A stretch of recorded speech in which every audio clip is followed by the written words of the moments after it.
mengenal dan meningkatkan motivasi belajar siswa di masa pandemi COVID-19. Sebelumnya, apa itu motivasi belajar? Yuk, mari kita mengenal apa itu motivasi belajar. Yang pertama, yaitu ada motivasi belajar adalah keseluruhan daya penggerak psikis di dalam diri seseorang yang menimbulkan kegiatan belajar, menjamin kelangsungan kegiatan belajar, dan memberikan arah pada kegiatan belajar itu demi mencapai suatu tujuan. Adanya motivasi belajar, maka seseorang akan dapat melaksanakan berbagai macam aktivitas, terutama kegiatan belajar, sehingga tujuan belajar dapat tercapai. Siswa yang memiliki motivasi belajar yang kuat akan mempunyai banyak energi untuk melakukan kegiatan belajar. Selanjutnya yaitu pentingnya motivasi belajar. Ada 4 pentingnya motivasi belajar. Yang pertama, menyadarkan kedudukan pada awal belajar, proses, dan hasil akhir. Contohnya, setelah seorang siswa membaca suatu bab buku bacaan, dibandingkan dengan teman sekelasnya yang juga membaca bab tersebut, namun ia kurang berhasil menangkap isi dari buku tersebut, maka ia terdorong untuk membacanya kembali. Yang kedua, menginformasikan tentang kekuatan usaha belajar yang dibandingkan dengan teman sebaya. Contohnya, jika terbukti usaha belajar seorang siswa belum memadai, maka ia berusaha setekun temannya yang belajar dan berhasil. Yang ketiga, membesarkan semangat belajar. Contohnya, jika ia telah menghabiskan dana belajar dan masih ada adik yang dibiayai oleh orang tuanya, maka ia akan berusaha agar cepat lulus.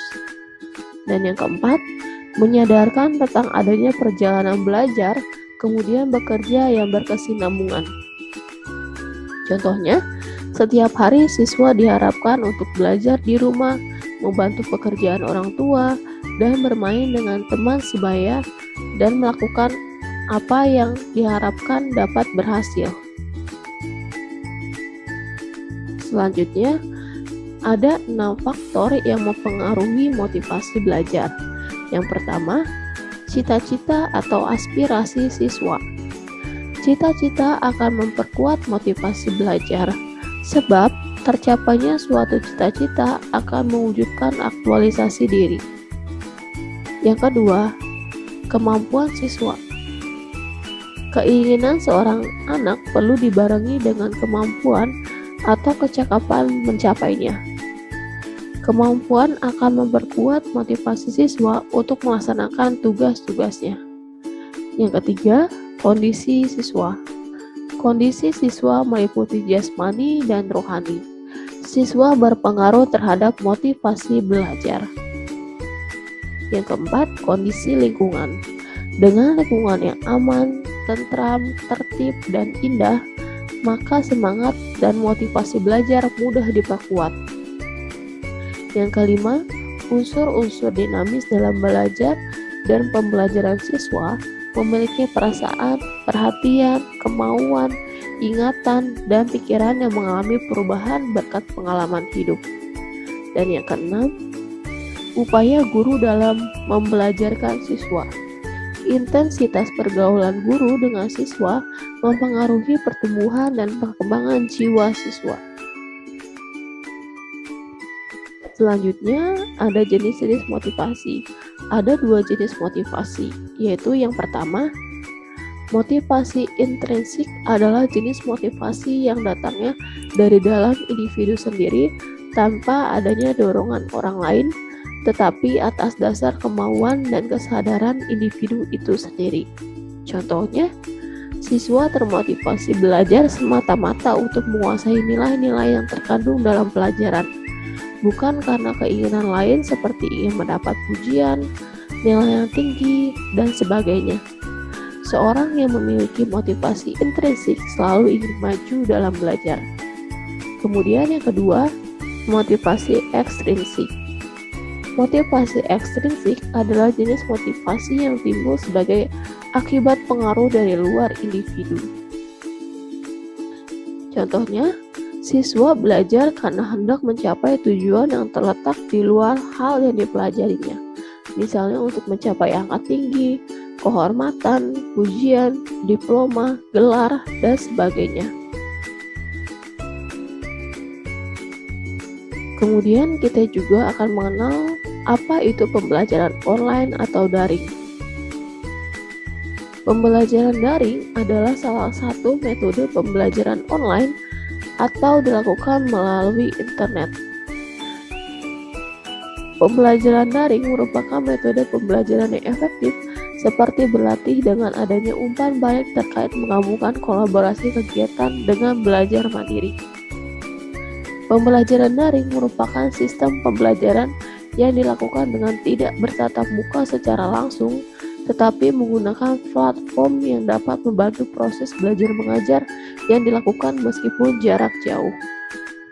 Ada beberapa aplikasi yang dapat membantu kegiatan belajar mengajar, misalnya WhatsApp, Savima Edlink, Moodle, Google Classroom, Edmodo, Zoom, dan Google Meet. Pembelajaran online juga memiliki kelebihan dan kekurangan. Kelebihannya ialah meningkatkan interaksi belajar antara pembelajar dengan pengajar, memungkinkan belajar di mana saja dan kapan saja, menjangkau peserta didik dalam cakupan yang luas, mempermudah penyimpanan dan penyempurnaan dalam belajar, dan yang terakhir membangun komunitas. Sedangkan kekurangannya ialah keterbatasan sinyal peserta didik dan tidak semua peserta didik berasal dari keluarga yang tidak mempunyai handphone atau laptop. Yang kedua, ketidakmampuan penguasaan dan juga kontrol penggunaan smartphone ataupun laptop menyebabkan pembelajaran yang dilakukan secara daring tidak menjadi efektif. Dan yang ketiga, lamanya masa pembelajaran daring juga menyebabkan peserta didik jenuh. Yang keempat, karena dengan datang ke sekolah, mereka dapat berdiskusi secara langsung mengenai apa yang mereka pelajari. Yang kelima, kurangnya interaksi pengajaran antara guru dan peserta didik yang menyebabkan peserta didik kurang mengerti penyampaian dari guru. Lalu, bagaimana cara meningkatkan motivasi belajar? Yang pertama, meningkatkan kualitas guru untuk meningkatkan kualitas dalam pembelajaran. Yang kedua, memanfaatkan penggunaan media. Contohnya, guru bisa membuat atau menggunakan media animasi untuk mendukung proses pembelajaran, yaitu dalam proses penyampaian materi pelajaran. Yang ketiga, melibatkan anak dalam berlangsungnya proses pembelajaran. Yang keempat, adanya peranan orang tua. Orang tua tidak hanya menyediakan fasilitas atau kebutuhan belajar anak, dan tidak hanya sekedar dukungan secara verbal, tetapi orang tua juga harus memberikan kenyamanan dan rasa aman kepada anak dan membangun hubungan yang harmonis dengan anak.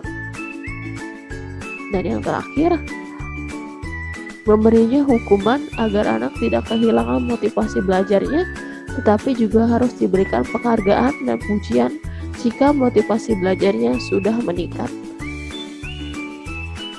Sekian penjelasan dari saya. Terima kasih dan semangat belajar.